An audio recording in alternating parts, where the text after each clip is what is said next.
Hello friends, welcome and welcome back to my YouTube channel. तो आज के इस वीडियो में हम देखने वाले हैं बहुत ही ज़्यादा मोस्ट इंपॉर्टेंट टॉपिक। तो देख सकते हैं आप, टॉपिक है आपका वैद्युत स्थितिज ऊर्जा। क्या होती है वैद्युत स्थितिज ऊर्जा, डेफिनेशन क्या होती है, फॉर्मूला आप कैसे निकाल सकते हैं, सब कुछ इस वीडियो में बताएंगे। तो वीडियो को पूरा लास्ट तक देखना। इसको इंग्लिश में क्या बोलते हैं, इलेक्ट्रिक पोटेंशियल एनर्जी। ठीक है, इलेक्ट्रिक पोटेंशियल एनर्जी इसको बोला जाता है, यानी कि वैद्युत स्थितिज ऊर्जा। तो इसके लिए आपको क्या करना है, फिगर आप कैसे बना पाएंगे। तो देख सकते हैं आप, हमने क्या किया, एक वैद्युत निकाय हम बना रहे हैं। ठीक है, क्या बना रहे हैं, वैद्युत निकाय बना रहे हैं जिस पर दो बिंदु ए और बी हैं।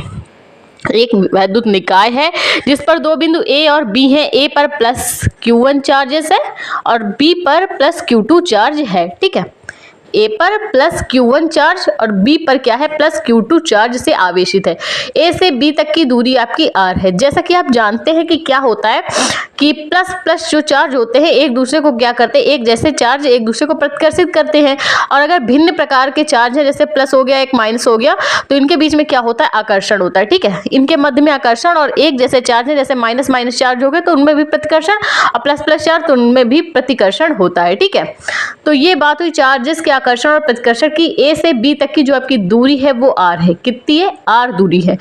तो देख सकते हैं आप, एक वैद्युत निकाय है ए और बी जिस पर दो charge plus Q1 plus Q2 है। ठीक है, तो जैसा कि बात करें कि क्या होता है इसमें, कि जैसे दो चार्ज हैं Q1 और Q2। ठीक है, इनको हम क्या करें, आपस में पास लाएं या दूर ले जाएं। तो पास या लाने पे या दूर ले जाने पर क्या करना पड़ता है, कुछ कार्य करना पड़ता है, कुछ काम करना पड़ता है। जैसे जैसे आपको स्कूल जाना है, तो स्कूल जाने के लिए आपको क्या करना पड़ेगा भाई, जितनी दूरी पर स्कूल है उस वो रास्ता आपको तय करना पड़ेगा। तो कुछ ना कुछ आपको कार्य करना पड़ रहा है, और उस कार्य करने पर कुछ ना कुछ आपके शरीर से एनर्जी भी, मतलब एनर्जी लग रही है। तो वही चीज़ है इसमें भी कि Q1 और Q2 को या तो हम पास पास ले आए, तो उसमें भी हमें कार्य करना पड़ रहा है, और उसमें भी ऊर्जा लग रही है। पास पास लाने में कुछ ना कुछ एनर्जी तो वो भाई लगा ही रहा है। और अगर दूर दूर जाएगा तो वो भी कुछ ना कुछ कार्य करेगा, और उसमें भी कुछ ना कुछ एनर्जी व्यय होती है। तो उसी एनर्जी को संचित करने को हम क्या कहते हैं, वैद्युत स्थितिज ऊर्जा कहते हैं। तो डेफिनेशन आप देख सकते हैं, क्या होता है कि किसी निकाय की वैद्युत स्थितिज ऊर्जा, किसी भी निकाय की वैद्युत स्थितिज ऊर्जा उस कार्य के बराबर होती है। किस कार्य के बराबर होती है, किसी भी निकाय की वैद्युत स्थितिज ऊर्जा उस कार्य के बराबर होती है जिसमें हम क्या करते हैं, किसी भी आवेश, जैसे आपका यहाँ पे Q1 Q2 है, या तो Q1 Q2 को एकदम पास पास ले आए या तो एकदम दूर दूर ले जाएं। ठीक है, तो जिसमें आवेशों को यहाँ से वहाँ ले जाने पर, कहीं भी हम ले जा सकते हैं आवेशों को। ठीक है, यहाँ से वहाँ ले जाने पर जो हमें कार्य करना पड़ता है, ये जो ऊर्जा उसमें लगती है कार्य करने पर, उसे हम वैद्युत स्थितिज ऊर्जा कहते हैं। ठीक है, इलेक्ट्रिक पोटेंशियल एनर्जी। तो एक बार फिर से डेफिनेशन, किसी निकाय की वैद्युत स्थितिज ऊर्जा उस कार्य के बराबर होती है जिसमें आवेशों को यहाँ से वहाँ ले जाने पर, जिसमें आवेशों को यहाँ से वहाँ ले जाने पर जो ऊर्जा व्यय करनी पड़ती है वही आपकी वैद्युत स्थितिज ऊर्जा या ऊर्जा के रूप में संचित होती है, वही वैद्युत स्थितिज ऊर्जा कहलाती है। इसे हम किससे डिफाइन करते हैं, यू से व्यक्त करते हैं या डिफाइन करते हैं। ठीक, तो ये बात हुई वैद्युत स्थितिज ऊर्जा, और किससे डिनोट करते हैं। तो इसके लिए आप फॉर्मूला कैसे निकाल पाएंगे, तो चलिए बात कर लें कि आप फॉर्मूला इसके लिए कैसे निकाल पाएंगे। तो देख सकते हैं आप, यहाँ पे हमने क्या किया, फिर से एक वैद्युत निकाय लिया ए बी, ठीक, जिसकी दूरी r है। और इस बार हम क्या कर रहे हैं कि अभी तक तो निकाय बी पर Q2 आवेश था, लेकिन इस बार हम क्या कर रहे हैं, Q2 को कहाँ उठा के रख दिया, हमने अनंत पर रख दिया है। ठीक, आवेश केवल आपका बिंदु ए पर है, बी पर कोई आवेश नहीं है, और Q2 को हमने अनंत पे रखा है। तो देख सकते हैं आप कैसे चित्र की संरचना हुई है।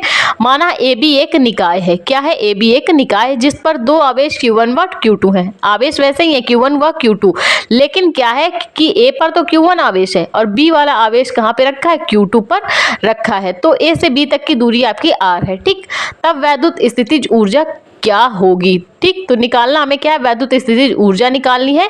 ए पर प्लस Q1 चार्ज है, बी पर कोई एनर्जी नहीं है अभी, और जो Q2 आवेश है वो आपका अनंत पे रखा है। ठीक, तो इसके कारण देख सकते हैं आप, ए पर तो भाई विभव लग ही रहा है, तो एक के कारण भाई जब ए पर विभव लग रहा है तो कुछ ना कुछ बी पर भी विभव कार्य कर रहा होगा।